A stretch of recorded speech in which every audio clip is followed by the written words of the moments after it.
Health is a gift. Health is a gift, and disease is something that we need to work for.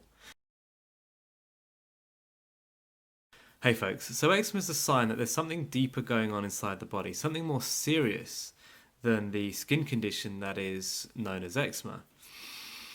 And I say that not to try and freak you out or scare you, but just so that you take some responsibility for the disease and to understand that, look, that there's something going on inside your body, and you need to be thankful that you have eczema because it's the sign of that. It's the warning for you that something needs to change. There's a huge disconnect these days between different parts of the body. Like the medical model is all about specialists. You've got heart specialist, lung specialist, brain specialist. Whereas what we really need to be doing is thinking about the body as a unit.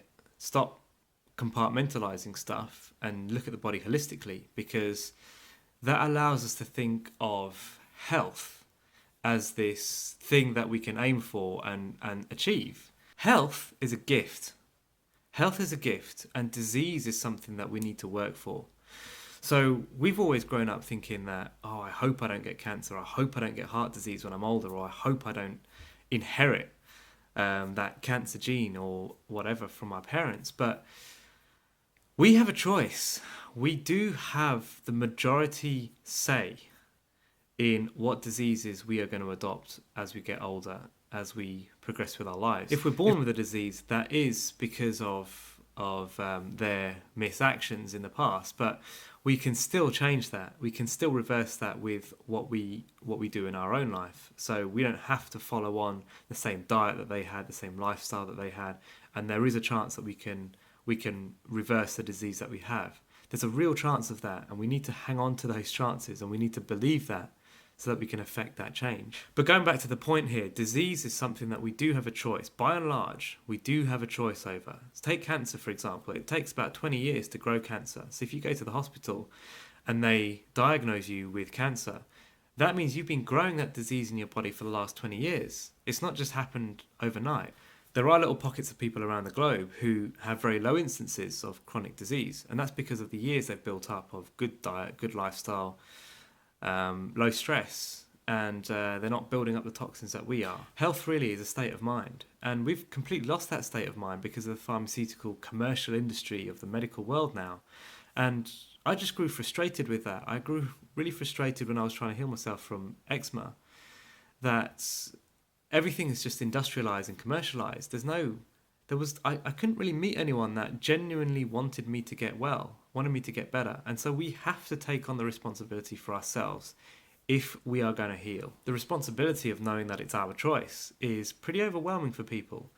You say that to people and they kind of get almost annoyed with you, because I don't know if that frustration comes from the fact that they've been duped into thinking that the doctors have their best interests at heart, or if they just don't really want to take on that responsibility for themselves. They just want to be able to pass that on to somebody else. And maybe that's where people like myself come in, where we can coach and we can help you to adopt that mindset. But the key point is, it is our responsibility. It's not a scary thing because it means you're retaking control. It's actually more scary to be in the hands of these doctors, some of whom mean very well, but for the most part, it's a drugs running industry. There are pharmaceutical companies who use these doctors as their front men, if you like, and they push out the drugs into the industry and make more and more money in the background. Here in the UK, it takes about £1 billion to bring a drug from conception through to being available on the marketplace. £1 billion. I'll say that again, £1 billion.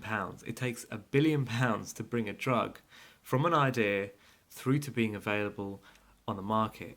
What does that tell you about what their profit margins are and how they're going to get that money back? It's a crazy amount of money. And look at all the drugs that are on the market. So they're spending £1 billion per drug to bring it to the market, and then they're making all this money back afterwards.